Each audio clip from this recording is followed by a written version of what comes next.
Hello, I'm Dylan. And I'm Kiyan.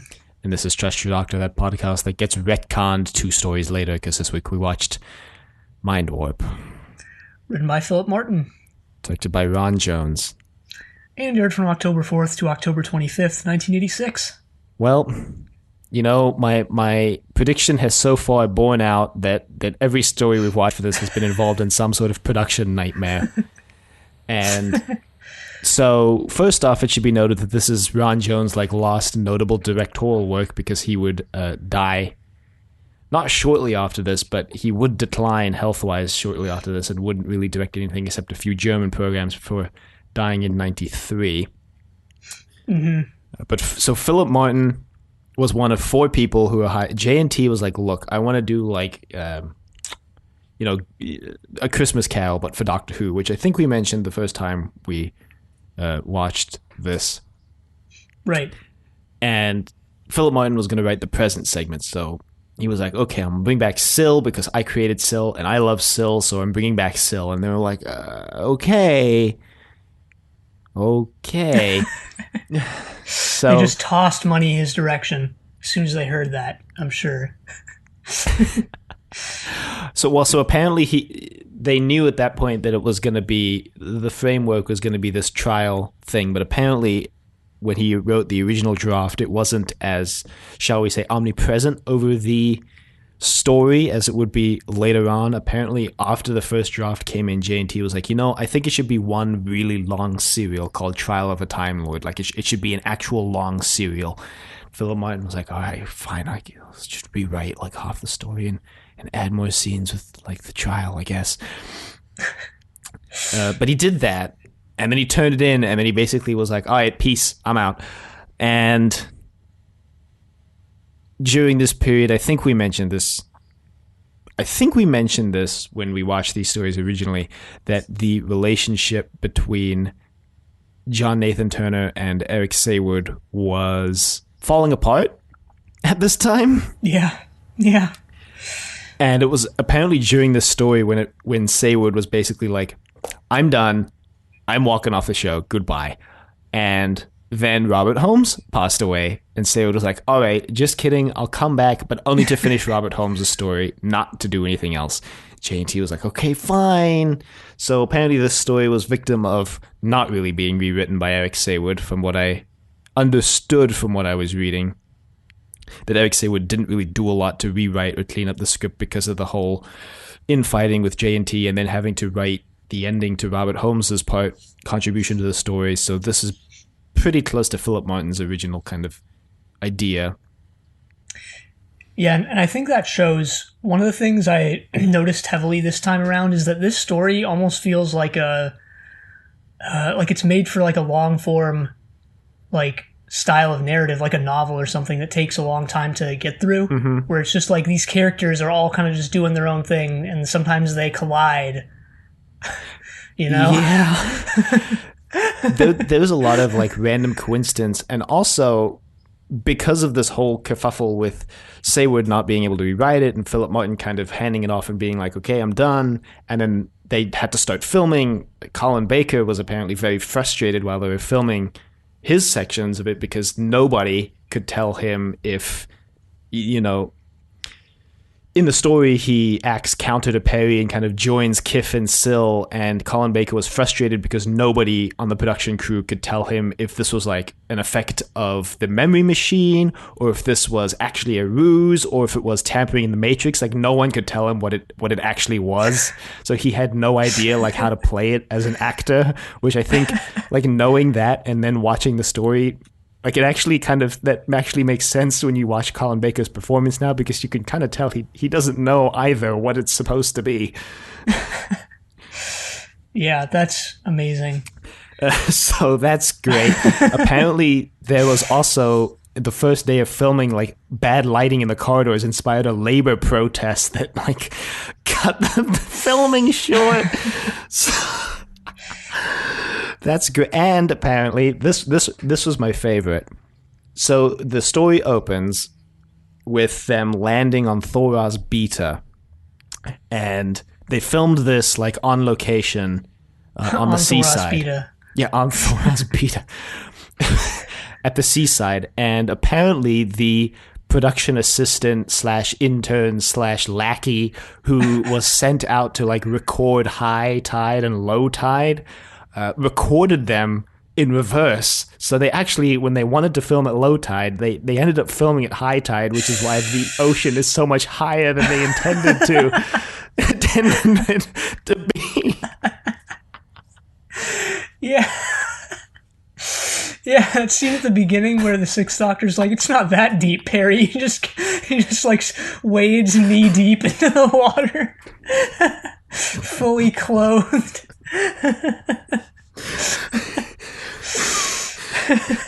Yeah, see, that line makes a lot more sense when you realize the water is like 10 feet higher than it's supposed to be.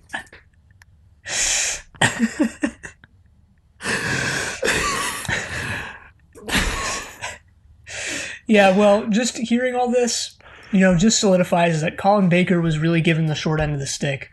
He played a great Doctor, I think, but just the stars aligned to work against him. Yeah. Yeah, no, the production crew really buggered up what could have been great, shall we say. Well, actually, I'm going to walk that back a little bit, because the writers we have working on the show at this time are the likes of Philip Martin, Bob Baker, and Dave Martin, so I'm going to walk that back a little bit and say that there was some potential. Well, so Philip Martin, I know, actually, he did come back to Doctor Who, because I remember that he wrote a novel featuring Syl. Yes. I think that came out in the 90s during the hiatus. I believe so. Yeah. I'll put what it is and when it came out in the show notes, but I do know that Syl comes back in a novel. You kind of have to wonder why Syl is the person / character they decided to bring back. But hey. Yeah, I actually think Syl is probably better in novel format, because I think a lot of the things I really dislike about Syl come from the performance rather than the character. Yeah, that's fair. Yeah, something I was thinking about while watching this. I was like, why does Syl just like not work for me? And that's something I want to talk about a little later. Oh, apparently Nicola Bryant was super on board with killing off Perry because she didn't want to be like typecast in Doctor Who, and also was like worried that her career was going to stagnate if she didn't get out while she could. So she was glad. She was like apparently super on board with killing Perry off in this story, and was apparently very disappointed when she found out later on that they had retconned that. So yeah, and Perry was never given the justice that maybe that she wasn't due, but that could have been given to her, I think. Weirdly enough, like in this story, the Valyard is like, you never gave Perry the time of day, which is like, I have to wonder if that's somebody writing that line obliquely, like referring to the production crew being like, you never gave Perry the chance to be great.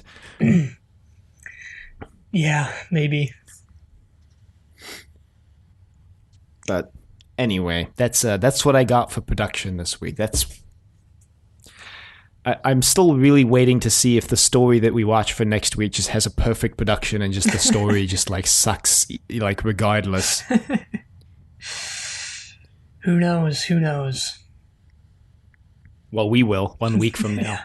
Less than a week from now, because of the little delay that we faced yesterday. But hey, nobody needs to know about the details behind that. What they do need to know about are the details that we're about to launch into about this story. About Thora's beta. I actually forgot this story was part of Trial of a Time Lord until the story opens with the Doctor and the Valyard being really petulant at each other. Yeah, it's great, isn't it? As much as I think those scenes are like not great, they're not bad. I just think they're okay. They're actually the stronger parts of the episode, I think. They are kind of the stronger parts of the episode, and there's the one at the start of episode 4 is my favorite one because it's so meta in just the whole scene is just so meta and just perfectly encapsulated my feelings watching this story. Well, but the gist of it is that like episode 3 ends with this massive cliffhanger, and then in episode 4 gets resolved in like 3 seconds, and then we cut to the trial room, and And the High Time Lord lady is like, was there a point to that? And the Valeyard's like, no, not really. It's like, she's like, was there a point to showing that when they're going to be like totally fine immediately after? He's like, no, not really.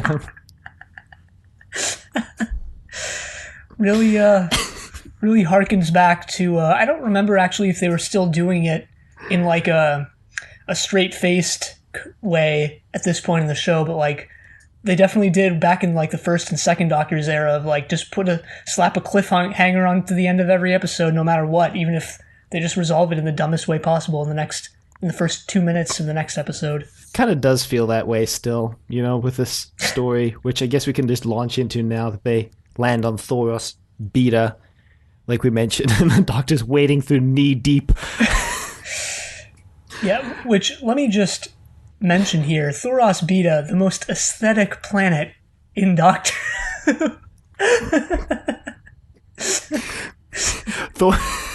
Thoros Beta is Doctor Who embracing the synthwave aesthetic. Yeah. Which apparently was something that Philip Martin wrote into his original script, that Thoros Beta had like purple skies and like green trees or something like that, or purple tree. I don't remember. Green skies and purple trees. I don't remember. Huh. Yeah.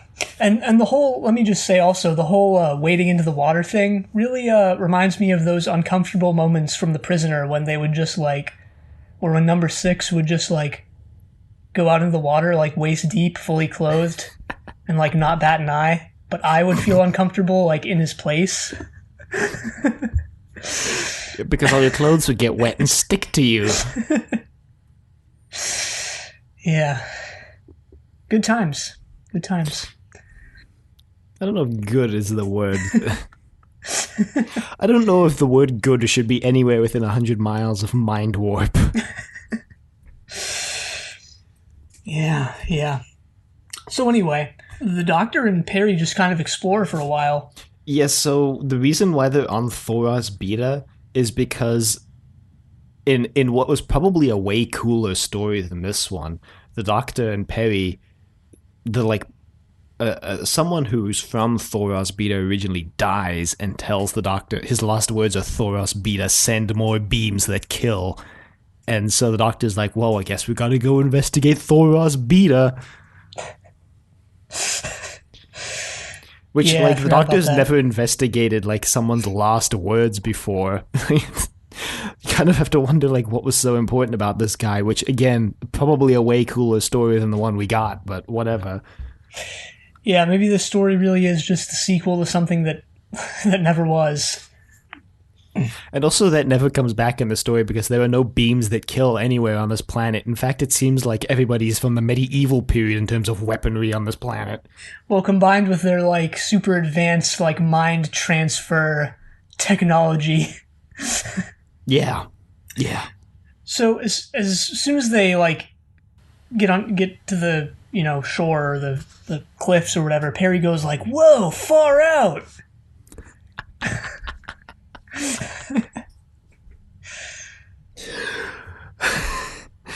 Then she's like, can't we just leave? And the Doctor's like, no. I remember Perry's American accent being better than this, When you started that sentence, I legitimately thought you were going to say, I remembered it being worse than this. So that was a genuine surprise. You got me, Kiyan. You got me. Still got it. Well, so, okay, maybe... did we ever learn where Perry was from? Because she could be, from the American Northeast, and kind of have that Atlantic accent. She might be from the American part of England. Yeah. Which is an inversion on an ancient Trust Your Doctor meme. Yeah. I seem to remember that we did find out the general locale that Perry is from, but I genuinely could not for the life of me tell you what it is right now. No, neither could I. But I do have access to the entire sum knowledge of the human race in my hand. You mean the Doctor Who wiki? Yes. What if in the future all records like humanity are wiped out other than the Doctor Who wiki. And like we still have like society and like maybe a few people who remember, but the only like actual historical record that we have is the TARDIS wiki. For what have you forsaken us to create this dystopian future? Apparently Perry is from Baltimore. Oh, Good morning, Baltimore. Maryland, huh? And let's not forget that her full name is Perpigillium, which they remind us of in this story. Yeah. Maybe, so I guess that's a weird thing too, because Perry is a botanist. From Baltimore. From Baltimore. And Perpigillium is like a flower, right? So did she become a botanist because she's named after a flower? Some, you know, it's I don't know. You're saying that she was predestined to be a botanist because her parents... I'm trying to think like how her parents came up with the name Perpigillium. Was like what? Maybe her dad was sitting there in the hospital bed. Or, this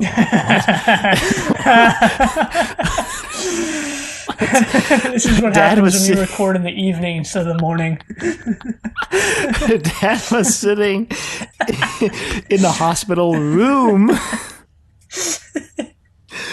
reading a book of like American flora and fauna and was like, Perpigillium. That's the name. That's it. Remember how Perry's uncle like molested her or something? Yes. Yeah. Wow. I just remembered that. Yeah. Also, like, remembering that now, and then remembering back to the time in this episode when Perry goes, like, you know what, Doctor? I'm done. Like, I'm just done with this nonsense. Like, I want to go home. I'm sick of all the violence. I don't think she actually explicitly says that, but I think it's what she means. And the Doctor's like, come now, Perry. Like, let's move forward. Yeah, it happens right now because they go into the cave and she immediately starts getting strangled by the rock. And then the Doctor just kills the rock, by the way. He just commits brutal murder. And then Perry's like, I don't like it, like being strangled and almost killed. Like, can we go home? And then, like you said, like the Doctor's like, no. He just completely dismisses her offhand. Yeah, if there's one like really big sin that the Sixth Doctor Eric commits, it's the like just kind of casual, almost misogyny of the Sixth Doctor, where he just like completely dismisses Perry's concerns at every possible turn. Right. Well, anyway, they go into I made a note here that they could have made this really funny because so the Doctor kills the rock and then we cut to the court scene and they're like, did you just kill that being? And the Doctor's like, well, I mean, accidentally. And I'm like, man, it'd be really funny if Perry and the Doctor just walked into the cave and the rock jumped out and was like, oh, really scary. And they just cut to the courtroom going, did you just kill that guy? And we just don't see anything at all. And they do it completely through dialogue, which I feel like is something the low budget version of Doctor Who would do if they needed to save money. Yeah, it does kind of feel like a scene you would put in to like have dialogue compensate for not being able to show something. Although that's not the case, so it kind of feels weird in that sense. Mm-hmm. But they get captured, and the guard guy's like, so you guys just killed the rock, huh? And they're like, oh, is that what that was? Famous actor Dwayne "The Rock" Johnson? Man, his new workout routine is really paid off now. I found out The Rock was actually in Star Trek as like a side character in one of the stories, like a gladiator. And I was like, what? Which Star Trek? Next Generation. Oh, wow. So in the 80s. Huh, wow. The late 80s, early 90s. So like before he even... When was he a wrestler? When was that? Around that period, I think. Oh. Huh. His dad was a wrestler too, fun fact. Oh, I didn't know that. I know I've posted this in the show notes before, and I've mentioned it before, but I'm going to mention it again. Like, The Rock eats, like, every Saturday or Sunday or whatever day it is, The Rock just eats, like, a ridiculous amount of food. Like a couple, like, foot-long sandwiches, like an insane amount of sushi, like an entire cake. Yeah. I mean, he must burn like 5,000 calories a day with his workout regiment to maintain that body. Yeah. So Yeah. when you burn that many calories a day, like, I guess you can get away with it. Yeah, evidently. So we also meet Dorf at some point in here, because apparently they haven't just been trying to transfer minds, they've been doing genetic experimentation, except that part of the story is like never really touched upon again, except for the fact that Dorf got turned into a half-human, half-wolf hybrid thing. Yeah, sort of a lycanthrope. I think they actually say that word in the episode. Mm-hmm. But yeah, not really fleshed out whatsoever. And even Dorf's characterization seems a bit off. Did you notice that one random part in episode 3 where he could speak, like in full sentences? Yes. When that didn't seem to be the case, like at all, in any other part of the story. Well, that's what happens when nobody except Philip Martin has looked at the script before you start filming. Yeah. I mean, the way it comes off on screen is like Dorf could actually talk this entire time, and he was just pretending and being like a total jerk the entire time, which makes it... Pranked you, Doc. Yeah, and that's kind of also what I mean when I say this story feels like it was meant for some sort of long-form format, like a novel, with like multiple different conflicts throughout. Because like, there's all this different stuff. There's these different components like Dorf and the genetic experiments and then Crozier. I think we get some scenes of Crozier right now actually but, you know, working on transferring Kiv's mind and such. Crozier is by far my favorite character in the story, and I'm pretty sure I have a note here somewhere that's like, the actor playing Crozier just lifting the story onto his back and trying to carry it to goodness for the entire story, because he is putting in the performance of a lifetime into this story. Because I don't agree. I don't think he was bad, but I don't think he like stood out in any way. I mean, I thought he was the best of the performances we got in the story. I mean, for a one-off character, it was good acting, in my opinion, given the track record that we're working with in this era. Yeah, I guess I agree. He also has some of the funniest lines in the whole story, because he just casually talks about how, like, everyone's dying. He's like, yeah, it's probably... Or, like, in the first episode, they go, like, oh, it's not going to work, and he just casually goes, it will, I'll just add a few more mils of power, and they're like... Everyone else just kind of looks around confusedly, and Crozier just like casually just keeps working, which I thought was hilarious. Yeah, which that's actually right now. So, God, I'm looking through my notes. My notes for this are so like mind warped. Like my state, the state that I was writing these notes in was like a total mind warp. So we meet Brian Blessed. And by Brian Blessed, I mean King Yukonos. And by King Yukonos, I mean definitely Brian Blessed. Yeah. Because he has been captured by the humans, so Crozier and them are humans. It turns out King Yukonos and Dorf are actually, they're not humans. They're like Thorons, I think they're called. They're like native people of Thoros Beta. And then there's Syl and Kif, who are the mentors, who are on this planet because they need Crozier's help. And Crozier brought them to this planet because he thinks the Thorons will be optimal for transferring Kiv's mind into another body. Right. I think. Better than what I can provide, so let's go with that.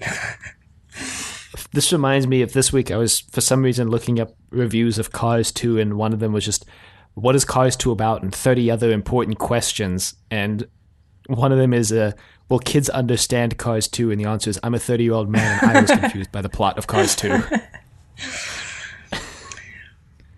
Well, sometimes kids are better at picking up on the finer points of life than adults. I seem to remember we were also confused by the plot of Cars 2. Check out Triple Play, our movie trilogy podcast.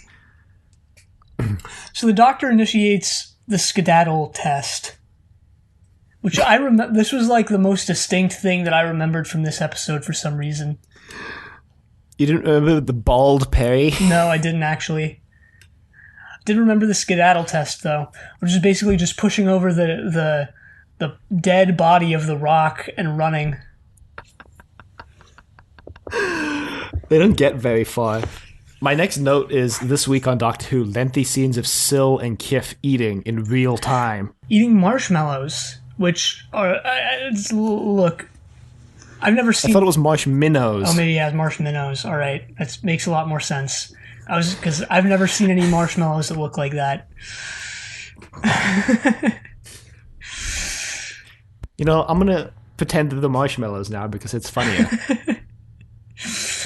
Yeah, I mean, I guess it could be like green marshmallow, like puree or something. That's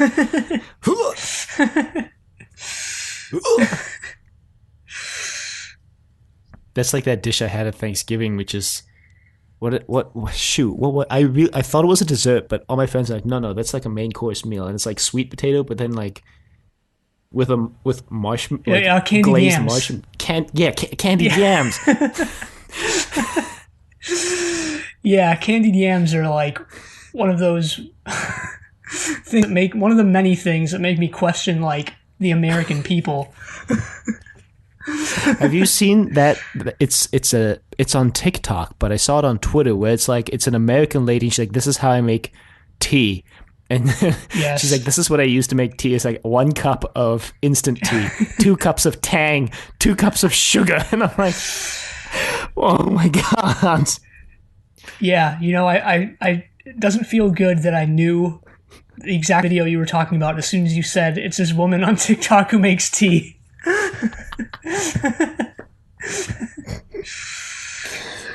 Yeah. Well, I'm glad that I've now introduced that video to all of our British listeners who will probably, you know, go home and cry after they see the mockery that is made of tea in that TikTok. Yeah, you know, back when that video came out, a lot of people on Twitter, and I mostly follow British people, so a lot of British people Me too.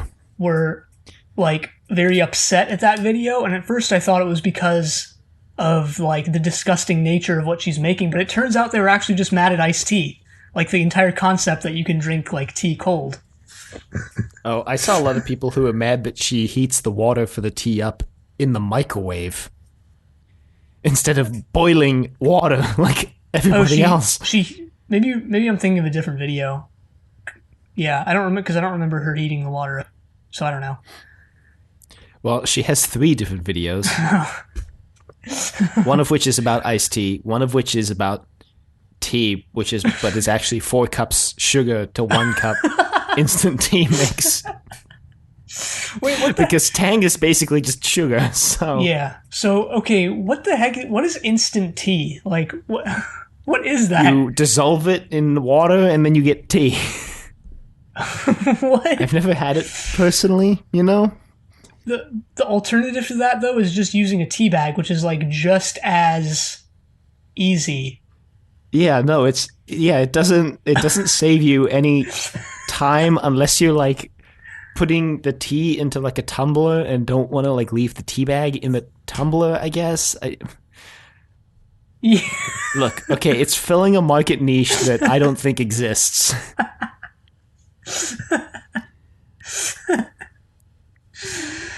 I bet the like creators of instant tea are like, haha, got him. Well, because they created this product that like doesn't even need to exist, but is obviously being sold. So yeah, if you need to save 2 minutes while making your tea, you know, maybe tea's not for you. maybe. I'm just out here gatekeeping tea now, drinking tea.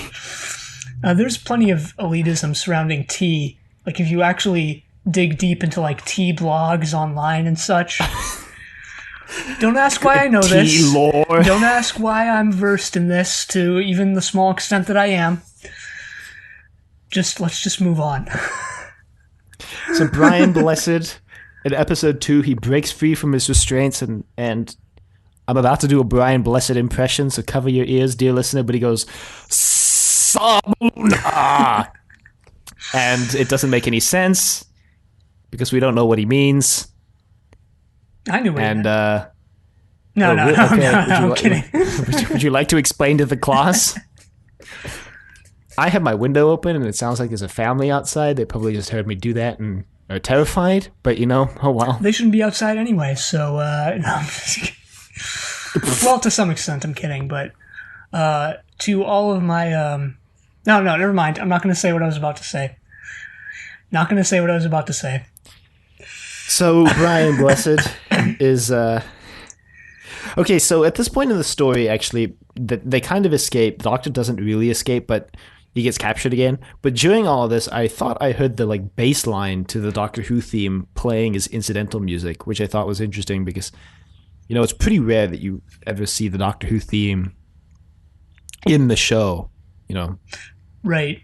I didn't pick up on that, but yeah, that's interesting that they throw it in here. And I think I heard it again in episode 4, pretty much when the Doctor was getting captured or taken. So now, and I think it happens again when he gets taken by the Time Lords in episode 4. So maybe I don't actually remember who's doing the music for this, but maybe he's using it as kind of a Doctor getting captured motif. Or maybe interesting. Yeah. So I actually wrote down the name of the guy because I did it because we're detailing crew and cast members now. It was Richard Hartley doing the incidental music. And I guess we're just doing this now. So he's been in a lot of stuff, according to IMDb. A lot of stuff I've never heard of. Or not been in, but he composed for a lot of stuff, I should say. So, okay, do you remember whether or not Dudley Simpson is composing the majority of the incidental music at this point in the show? Or... I think he was, but I think this is... Was this when he gets I feel like there was a little span in there where he doesn't do a lot of the serials, and I don't remember the reason why. But it was it was around this era that Dudley Simpson did. It was because I don't know. Actually, I take that back. I'm pretty certain he did the music for Meglos, so it has to be around this era. Mm-hmm. And Meglos was the only other one I can remember that actually has the Doctor Who theme in it. I think there are a couple more, but Meglos for sure does. So that's... Meglos was the first time we pointed it out, which is probably why we remember it so well. Yeah, well, regardless, it's Richard Hartley on this story. So he threw it in. Good on him, I guess. Yeah, good for him. So Kif basically is like, look, if you fail to put my mind into a new body, Syl, you're going to die with me, basically. As will you, Doctor, who, at this point, the Doctor has been... Sorry? The Doctor, who has been run through Crozier's magic machine of mystery. Okay, there's a weird undeveloped plotline where the Thorons are really violent and Crozier's trying to reform them using this magic mystery machine, and the Doctor gets run through it and he just becomes more violent. And this is when I was talking at the beginning where Colin Baker didn't know what the heck, if this was an actual ruse, if it was part of the machine or whatever. This is part of that where he doesn't know if how he's acting right now is because he was run through this machine or if it's tampering the Matrix, because he's definitely he gangs up with Yukonos and Perry, but then he turns them in so that he can team up with Kiv. Right. Which I thought was Kif the whole story till I looked at the credits and it was Kiv. Yeah, it's Kiv. Great. Kiv's whole deal is that he wants to be put into a new body, of course, but the reason for that is his mind is expanding or something. His actual physical brain is getting too big. Or something like that, which is, again, underdeveloped, I think. Yeah, his brain is expanding, but his skull isn't, so he gets these frequent migraines from the pressure of the brain pushing on the outside of... the inside of his skull. Yeah. The outside, what am I saying? Right. We then get this magic plot device body, because Crozier just comes in and is we found another one of your species, but it's unevolved, and he was just lying on the shores. What? Wow, what? This is great, Kiv. Wasn't it a prehistoric like specimen that was preserved because it retained its like primeval stinger or whatever. Yeah, which you think they're gonna like use in the story. Yeah, this is But they definitely don't. like Chekhov's stinger that like never comes back.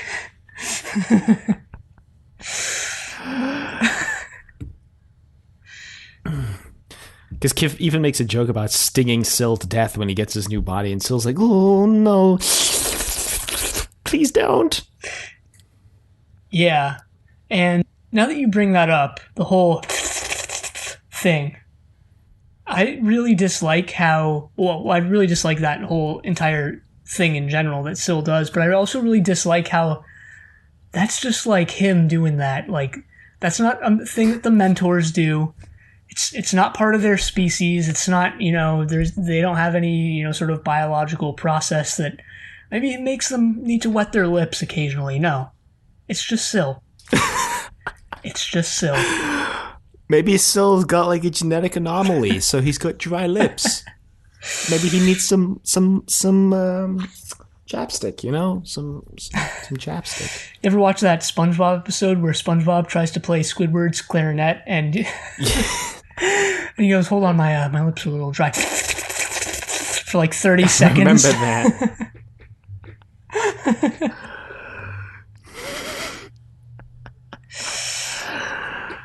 Oh, jeez.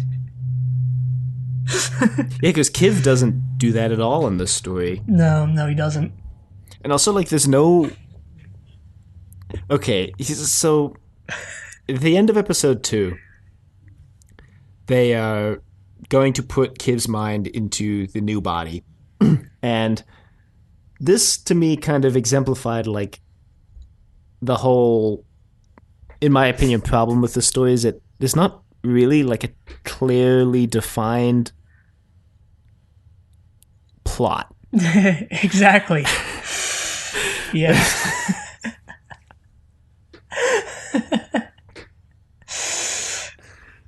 Yeah. I mean, that's kind of what I was trying to get at. I guess I didn't articulate it completely. And I guess you have, like, yeah, it really just feels like these different worlds, like, colliding occasionally. There are a lot of subplots in this story, and then, like, you can't really tell what's the main plot, and then all the subplots just, they conveniently don't get resolved because the Doctor gets removed from the story. Yeah, I mean, really, it's a very lifelike story. There's no ultimate theme. There's no, well, I don't want to say that's no ultimate theme, but there's no like ultimate moment of like this is what this is about. There's no climax. There's no, resolution to any of these stories. No ultimate foe to the story. Wow. I mean, maybe the story is trying to make some sort of meta point about, like, the fact that these stories don't exist outside of the Doctor's involvement in them, at least to the viewer's eyes. Like, the instant the Doctor gets removed from the story, like, I mean, the Time Lords tell us how they resolved it, but it turns out later on that that's just a total freaking lie, so... Yeah. That's a good point. I mean, yeah, again, I don't want to say, like, there's no, like, ultimate theme to this story, because every story has, like, themes and such, even if it feels like they sometimes don't, because it's not, like, clear, it doesn't have, like, a big, like, rousing resolution, but at the same time, I think you kind of hit the nail on the head. It just feels like there's no plot. Like, it just feels like it's a collection of things just happening in the area. That's because that's pretty much just what it is, actually. We are introduced to the fact that the Doctor doesn't even know what the hell's going on in the story, because the Valyard's like, "So, Doctor, you've turned on your companions," and he just goes, "It's a ruse. You should keep watching and you'll see." My note is, "Haha, clever old me," sweats nervously. Yeah. But things aren't looking good for the Doctor, because the footage immediately cuts to him, like, waterboarding Perry. Essentially.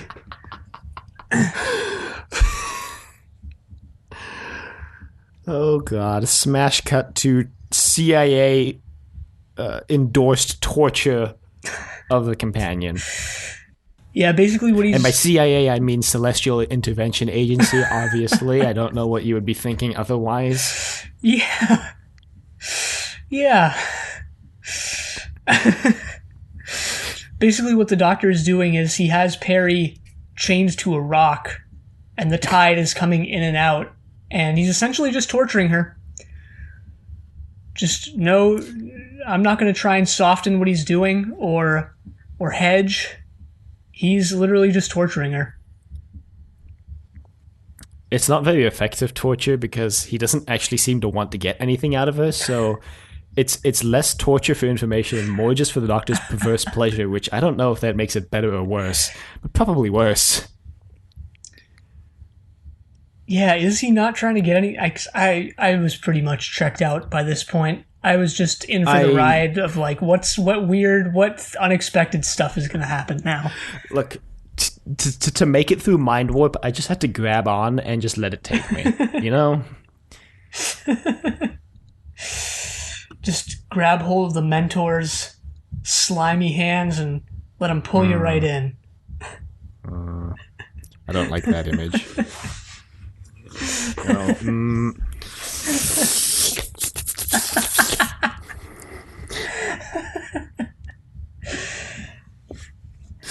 Anyway, Crozier's got another one of the most hilarious lines in episode 3 because they're transferring the brain into Kiv. Skipping ahead a little bit, but they're transferring Kiv's brain into the new body, and there's like no response from Kiv, and Crozier just, in the most deadpan way possible, which honestly makes it more hilarious, he goes, "You don't die on me, you fish-faced monster." He also, like, again, this is why Crozier is my favorite character in this, like, right before he delivers that line, he's just sipping on, like, tea. And his assistant comes up and he's like, oh, like, he's having cardiac arrest. And Crozier just goes, oh, I see. And he takes another sip of the tea and then, like, really calmly places it down. I did like that moment a lot. And then he just starts, like, violently trying to restart Kiv's heart. Oh, God. This is the part where I believe Perry is somehow freed. I don't remember how, but she is reconvened with your Carnos. Or Yarkanos, whatever his actual name is. Brian Blessed. Yeah. His name is Brian Blessed. It's Yarkanos. It's Yrcanos. Is how you spell it. But he sort of reveals a little bit about his background. He, if it wasn't already apparent, comes from sort of a warrior or a warlike, group of people. He's their king, and he believes in reincarnation or something like that. Yeah, he believes that if you die an honorable death, you can be reincarnated. I don't actually know like what the result of dying an honorable death is. It was that you would be reborn as like a greater warrior, and then Perry says like, but what about you? Like, you're already a pretty great warrior, and he's like, yeah, my next death is going to lead me to the realm of the gods or whatever. And she's like, oh, what are you going to do there? He's like, well, do battle, of course. What else would we do? Conquer, obviously. Conquer Mount Olympus. So that's what he's all about. And this is when Perry... Yeah, well, until Perry tries to explain love to him, and he's like, what is this emotion, love? Perry's like, it's when you care about someone, like, a lot. And he's like, interesting. There's a weird kind of, like, I guess it's a theme of, like, is Perry attractive or not? Because still the whole story is like, you disgusting beast, to every time Perry shows up, and it's like, she's so unattractive. And then, like, King Yrcanos is like, Perry is the most attractive person that he's ever seen in his entire life, which, I mean, notwithstanding the fact that it seems like he lives with a bunch of guys, so... Yeah, and I mean, Dorf being in this is really... also, makes it questionable that he thinks that. No, I'm just kidding. Dorf is the ideal, attractive body type, okay? When did this become more beautiful than this? And, like, it'll be a picture of, like, Perry on the left and Dorf on the right. This is also, speaking of Dorf, this is all part in the episode where Dorf just, like, says a couple full sentences. Out of nowhere. This is also the part of the story where the Doctor just gives Syl, like, information that he's definitely going to use to probably subjugate some people, because he's like, there's a debris field that's going to happen in the next 5 years that you can basically just mine and sell all of this scrap for, like, tons of money. So Syl's going to get rich. Sure. I remember when we first watched this episode, I remember thinking it was odd that Syl, who was totally in charge in Vengeance on Varos, comes back and is like kind of subservient to Kiv, and I remember enjoying that. I think it hits home a lot less this time around because it's been years since we've watched Vengeance on Varos, as opposed to like what it would have been, which is like months probably. Like a month. So, like, I think in a vacuum, this story actually works. It's actually worse when you haven't watched it, like, in close proximity to Vengeance on Varos. Yeah, because it kind of seems like Philip Martin is playing with some sort of power dynamics by reducing Syl to a subservient role. You know, it's kind of like if Terry Nation had decided in Davros' second story that now Davros would be second in command to play around with the power dynamics behind that. And it seems like that's what Philip Martin is gingerly leaning in that direction. Yeah, you know, you can't trust your own ideas too much. It's a recipe for disaster right there. Now, yeah, if you go too deep into your own mind, you might not like what you find. You know, you stare too long into the abyss, and the abyss gazes back. So at this point, or perhaps a little earlier, I don't remember, to be perfectly honest, we're introduced to a bunch of freedom fighters, some Alphans, because we neglected to mention at the beginning of the episode that Thoros Beta is a twin planet with Thoros Alpha. And some of the Alphans are there in the cave system, and they want to rebel against Kiv and Syl. Who don't really seem like they're ruling over the planet so much as they're passing through looking for someone to put Kiv's mind into, but, you know, alright. Sure. You know, given the events of the past couple weeks, I'm not going to say which events, but I'm not surprised that... It should be blisteringly obvious if you check when this episode was released and, crack open your 17-volume 2020 history. Oh, yeah. But given recent events, I'm not surprised that the ruling class is totally unconcerned with everything that seems to be going on around them, and is only concerned about extending their own influence and power, and making sure that continues on. Well, not only that, you know, I don't think it's unrealistic that the ruling class in this story seems to be predominantly and wholly only concerned with making as much money as possible. You know, that's literally Kiv and Syl's entire goal. Yeah. Syl, in fact, is a little bit concerned when Kiv comes back to life and some of his baser instincts take over because of the old body and some nonsense about it retaining its like unevolved thing, which is like, there's interesting implications with that statement. But when he takes over and makes like some business deals that Syl is extremely questionable about, like buying soap or something, and Syl is like, I don't think this is going to increase our money as much as we had hoped, you know, really like disconcertingly realistic how only concerned with money this ruling class is. Kind of interesting how Crozier just seems to... Crozier's just the guy who just goes along with them, even though he hasn't seemed to have been promised anything. He just seems to believe in their cause. I don't think it's so much that he believes in their cause as it is he just wants to do these crazy experiments just to see if he can.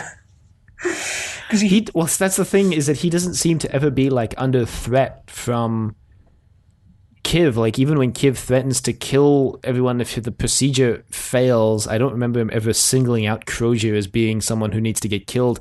And when Kiv might not come back to life, and he mentions like, oh, it doesn't seem like he's alive, Syl, you know, when he panics, he's like, it's just a joke. Like the guards only pull their guns on Syl, they don't seem to pull it on Crozier. So kind of seems like Crozier wants to be here and like isn't working against his will like at all. Yeah. Which plays into what you were saying, that maybe he just wants to do these crazy experiments. But I guess my point was just that, yeah, he seems to be here, like, of his own free will. He has that line, I don't remember where it is, but it was pretty confusing to me, where he goes like, I've done it, don't you see? I haven't just succeeded in transferring a mind from one body to another, but I've succeeded in like totally taking a mind out of a body and transferring it into another, and or something like that. And I was like, what? Like, it seems like you just said the same thing twice. Oh, I think what it was, and yeah, it was pretty confusing, but I think later on he explains it a little more clearly. I think what actually happened was, originally, like when he put Kiv's mind into the other body, he like actually transferred the entire brain, which was only really a stopgap solution because Kiv's brain is still expanding. And when he puts Kiv's mind into Perry, he actually transfers the consciousness, but he uses the word mind as well to refer to the consciousness that he transfers out of that brain and overwrites Perry's consciousness in Perry's brain. Yeah, that makes sense. Phew, where was Saywood when we needed it? He heroically finishing Robert Holmes's last efforts. That's where he was. Yeah. So the Alphen freedom fighters have like a weapon stash somewhere, but there's been some seismic activity, and it's been completely blocked off. Mm-hmm. But that's not stopping King Yrcanos. King Yrcanos.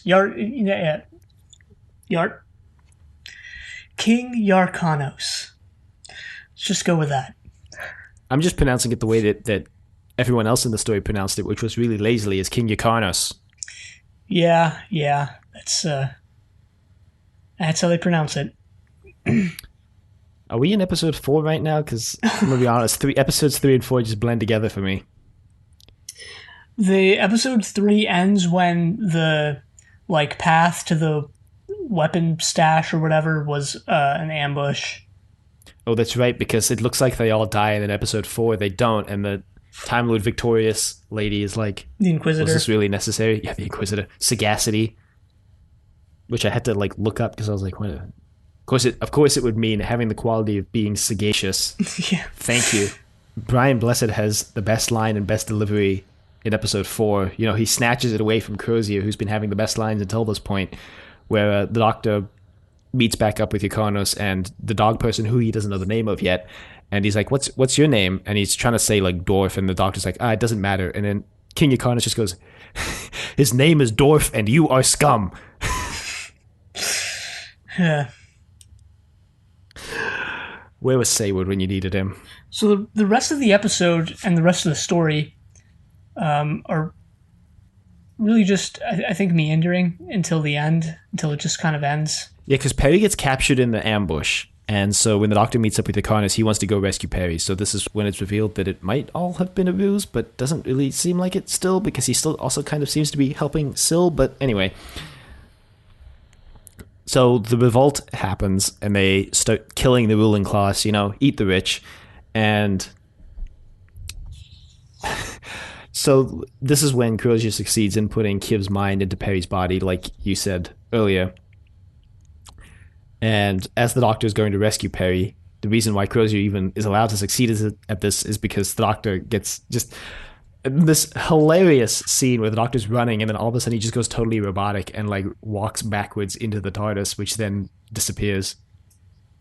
Yeah, that's him getting pulled out by the Time Lords, right? Because this was the story where he was, taken into the trial. Yeah, and he yells at the Valeyard and the Inquisitive for this. He's like, I was going back to save Perry, and you guys are the reason why she's probably dead now, because you took me away from this. Not that it, like, the way that it's edited and, like, the timing of everything, I think Perry was, like, a goner before the Doctor would have made it to save her, but, that's besides the point. Well, it turns out that they're all still alive because they're stuck in a time bubble. Yeah. And this is when, like, the Inquisitor basically, I guess the Time Lord non-intervention policy is just, like, not a thing. Because they're like, well, we're just going to kill Perry now. Right. Yrcanos bursts into the science room or whatever, the lab, guns blazing, and Perry has been fully or Kiv has been fully transferred into Perry at this point. Whose head they shaved for no readily apparent reason. That was probably part of the mind warp process. The mind warp process? Yeah, this story's called Mind Warp, and that's what this is. It's a mind warp. Is that the process of watching Mind Warp and then like a mind warping? Is that the process of like watching Sapphire and Steel while high on like indeterminate substances? Mind warping, yeah. Just turn mind warping into a verb at this point. My mind was sufficiently warped by this story, so... This Doctor Who story mind warped me, And instead of saying surprised or like shocking, we'll just say that Doctor Who story was pretty mind warping. Timeless Children was the most mind warping story possible. Totally mind warped me. Yeah, what is it Perry says at the beginning of this? Whoa, far out. I was going to go for a mind warp insertion into that line, but it doesn't really work. Well, you tried. Yeah, that's the thought that counts. Anyway, Perry's basically dead.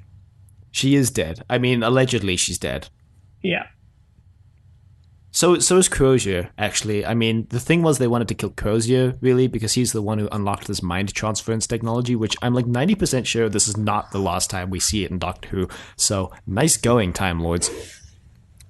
But when else do we see the mind transfer come back?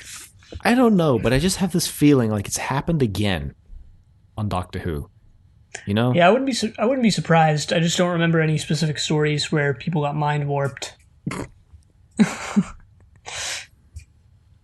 Where people got mind warped. And that's that. That's mind warp. That's the plot, at least. Yeah. Quote, plot, unquote. Yeah. And then the Time Lords try to make some argument about why they're killing Perry and Crozier, and I mean, my final note for the story is just, what a fucking flimsy argument. And that's it. That's how the story ends. Because then next week we have, whatchamacallit, the one with the... Terror of the Vervoids? I was going to say the genital-shaped flowers. Terror of the Vervoids. Yeah. And the saran wrap. Yeah, this whole era, I'm realizing, just hit after hit. Mind Warp, 10 out of 10 is my reevaluation of the story. 10 out of 10, we watch Mind Warp again.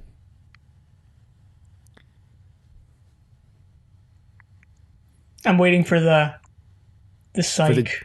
Yeah. It's not coming. Mind Warp was a 10 out of 10 story. Just kidding. I wouldn't watch Mind Warp if it would save my life. Again. The way I structured that sentence makes it sound like watching Mind Warp has saved my life already once, and I'm just going to leave it like, I'm going to leave that implication there, hanging in the air.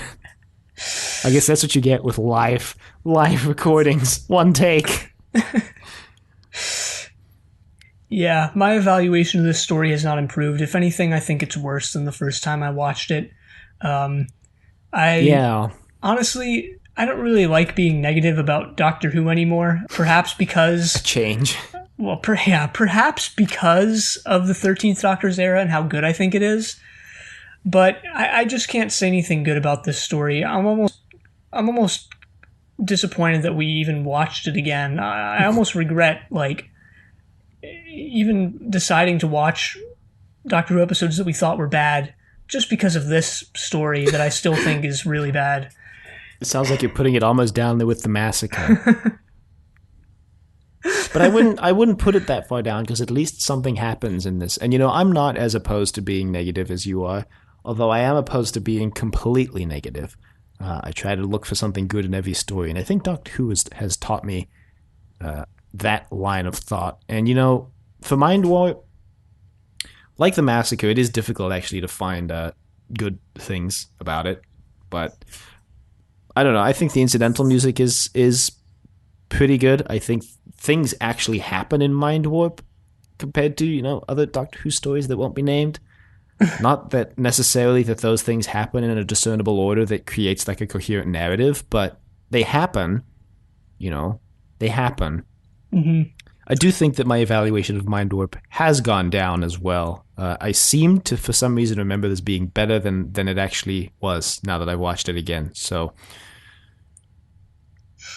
one thing that I think I can say this episode maybe didn't do well, but that I liked in theory was that, and this is the exact same thing that I spent most of the episode saying it did terribly, but I liked how it was sort of just these different, let me just put it this way, I like the style of storytelling where it's multiple different stories playing out in like sort of a non-linear fashion where you're jumping between like, okay, now you have Kiv and Syl, and now like your Kanos is up to whatever he's doing, now the Doctor and Perry are doing their thing, and that all, to some extent, in this story, to some minor extent, coalesces at the end. I think that's good in concept. I just don't think this episode this story executed it very well. I mean, I agree. I like that kind of storytelling where you have multiple different stories and they're not necessarily happening concurrently or at the same time. Part of the reason why I like Inception is because it's 3 different stories, but they're happening, like the timeline runs at a different speed in all of them. So things that happen in one timeline take longer than the other. But the thing is, like, there's an actual conflict at hand there, and the conflict in this story is, the conflict in this story is more between the Doctor and the Valeyard than anything actually in the mind warping segments of the story, because if you really think about it, like, does the Doctor actually rail against anybody in the story? Does he rise up for the lower class? No, he actually, weirdly enough, like, teams up with the upper class, and like by the time he would be going to save Perry, it's kind of too late. And even still, like, the motivation for the villains is like, again, Crozier just seems to be there because he's a mad scientist. Just like, I just really want to transfer this guy's brain into Perry. And Kiv's motivation is actually like very almost understandable. He just doesn't want to die. He just doesn't want to die. Of course, the way they go about it is they've decided to subjugate this planet and use its population as guinea pigs for their experiments, but that's not really the main focus of the story. So the conflict, I guess my point is, a bit lacking. It's there, kind of, but it's never really obvious. Yeah, it's not between the Doctor and anyone. It's more between your Kanos and Kiv and Syl indirectly. Mm-hmm. Yeah, the Doctor is almost kind of just an observer to this story. Yeah, and it's inevitable given... check out Inevitable Classic Sci-Fi Podcast. It's inevitable given the format of Doctor Who that, like, there would be some stories where the Doctor takes a backseat role and you have the story-specific characters doing most of the work or advancing things, on their own. But I think there are other stories that walk that line better. Absolutely, there are. This one does. I guess my last point is that you almost, like, I'm just thinking about this now, you almost feel bad for Kiv because Kiv himself never does anything. I don't. Well, I don't feel bad for him. In the aspect that, like, Kiv never really does anything evil in this story. He's been sold all these promises by Crozier, basically. Crozier was the one who's like, look, I can save your life. You just need to let me subjugate all these people. And yeah, obviously Kiv is, in my opinion, still a bad person for, like, looking the other way when he clearly knows what's going on, but he never engages in any of this himself. You never see him do anything explicitly bad in the story. And that's weird because they play Kiv up like the main villain when really the main villain is Crozier. Or should be Crozier. Well, okay. Look, a couple things about that. One, the first thing Kiv does once the initial mind warp is successful is he gets on the phone and starts making a bunch of business deals, which probably are going to be bad for a lot of people. Yeah, but if they're going to be bad, like, the story doesn't show us that. Like, that's an assumption we're making. Well, that's true. And, like, now that I say that, I actually kind of like that. Of, like, Kiv and Syl are, like, living these, like, lives of luxury, and they don't even have to worry about all the, like, pain and hardship that they're putting people through. Yet when they're subjected to their own, like, mortality and pain, like, they throw fits like little babies. Yeah. Yeah, because they haven't ever had to live through hardship before. I mean, again, this is the case that when there's a really bad story, there's always like a really good idea in there that's just not developed. And like, I think that's the one for the story, is that Kiv and Syl have never experienced hardship, and now that they have to, they just basically throw tantrums and throw money at the problem until it goes away, which is... Right, and as soon as the problem does go away temporarily for Kiv, he immediately starts doing his business deals, which, Vengeance on Veros was any indication, are doing a lot of people like harm. Yeah. So I guess I do kind of like that from the episode. But that's us drawing it out of the episode, right? Like, it took us an hour and 15 minutes of discussion to get to this point. Almost. And it was worth it. Well, on that bombshell, tell us who was in the story, Kiyan. Take us away, because I forgot to look it up again, so this is on you again. Well, we already covered Richard Hartley, who did the incidental music. We have Michael Jaston as the Valyard. He's been in a lot of stuff. He was in UFO. He was in the 1970 Cromwell movie, which I've seen. If it's the one with Alec Guinness in it, I've seen it. I'm pretty sure it is. He was in something called Quiller, which I don't know what that is, but I only mentioned it because he plays a character called Quiller, so I'm guessing he's the main character in that. He was in Zulu Dawn, another movie that I've seen, which is about the Battle of Isandlwana, and the British defeat there during the Boer Wars in South Africa. Yes, my history. He was in something called Ruth Rendell Mysteries, which I don't know what that is, but I only wrote it down because it looked like a big role for him. He played Colonel Mustard in the Cluedo movie / Clue movie. Oh, really? That was him? Oh, man, that makes so much sense. When I watched that movie, I was like, why do I recognize Colonel Mustard? Where do I know him from? Oh, that makes so much sense. Yep, it was the Valyard. Oh, wow.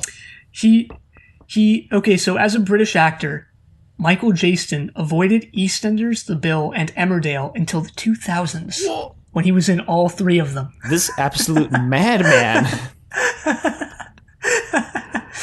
Yep, just snuck up on me when I was going through his IMDb. Like, all right, scrolling. Like, that's weird. Don't see Z cars. Don't see EastEnders in here.